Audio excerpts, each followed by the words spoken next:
గత ప్రభుత్వంలో వ్యక్తుల ఫోటోల కోసం కోట్ల రూపాయలను ఖర్చు పెట్టి వైఎస్ జగన్ బొమ్మ వేసి రైతులకు పట్టాదార్ పాస్ పుస్తకాలను పంపిణీ చేశారని ఎన్నికల ప్రచారంలో ఇప్పటి వరకు ముఖ్యమంత్రి నారా చంద్రబాబు నాయుడు రైతులకు ఇచ్చిన వాగ్దానం మేరకు పాస్ పుస్తకాలపై ఎవరి ఫోటో లేకుండా రాజముద్రతో పంపిణీ చేస్తామని ఇచ్చిన హామీలను ఎన్డీఏ ప్రభుత్వంలో మోడీ సహకారంతో నెరవేర్చడం జరిగింది అని కేంద్ర గ్రామీణాభివృద్ధి సహాయ శాఖ మంత్రి పెమ్మసాని చంద్రశేఖర్ అన్నారు. గుంటూరు జిల్లా కలెక్టరేట్ ఆవరణలోని శంకరన్ హాలులో రెవెన్యూ అధికారులు ఈ మధ్యకాలంలో నూతనంగా పట్టాదార్ పాస్ పుస్తకాలపై ముద్రించిన పాస్ పుస్తకాలను వందలాది మంది రైతులకు కేంద్ర మంత్రి చంద్రశేఖర్ చేతుల మీదుగా స్థానిక ఎమ్మెల్యేలతో గుంటూరు జిల్లా జాయింట్ కలెక్టర్ అశుతోష్ శ్రీవాత్సవ పంపిణీ చేశారు. ఆ పాస్ పుస్తకాల మీద వారి బొమ్మ ఉన్నప్పుడు ఎంతో మంది బాధపడినటువంటి విషయం.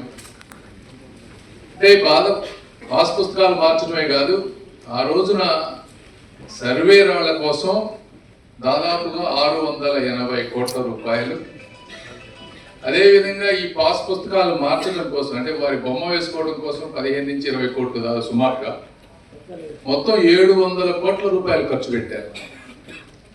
700 కోట్ల రూపాయల ప్రజాధనాన్ని కేవలం ఒక వ్యక్తి అంటే ఆయనే శాశ్వతం అనుకొని ఆ విధంగా వేసిన విధానం.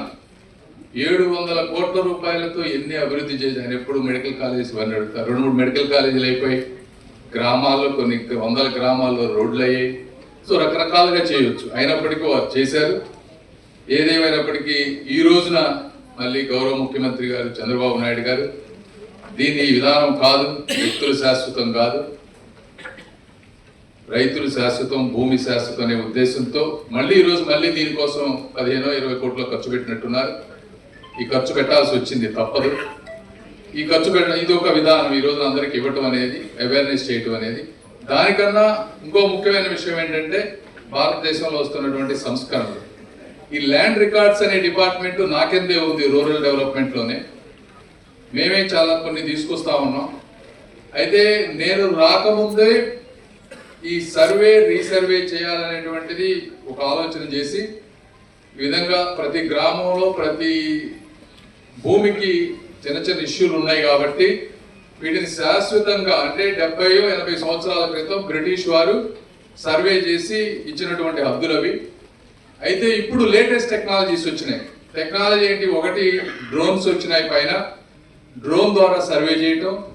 రెండోది ఇంతకుముందు చైన్స్ పెట్టి కొలిచేవాళ్ళు, అలా కాకుండా రోవర్స్ పెట్టి కరెక్ట్గా స్పాట్ని ఐడెంటిఫై చేసి 2 నుంచి 3 సెంటీమీటర్ల లోపు హద్దులు ఇబ్బంది లేకుండా చేసి ఒకసారి పరిపూర్ణంగా దేశం మొత్తం సర్వే చేసి ఈ రికార్డులన్నీ డిజిటలైజ్ చేసి వీటన్నిటినీ సెంట్రల్ గవర్నమెంట్ రాష్ట్రంలోనే కాకుండా సెంట్రల్ బాడీస్ కింద ముందు అర్బన్ బాడీస్కి ఇలాంటిది లేదు.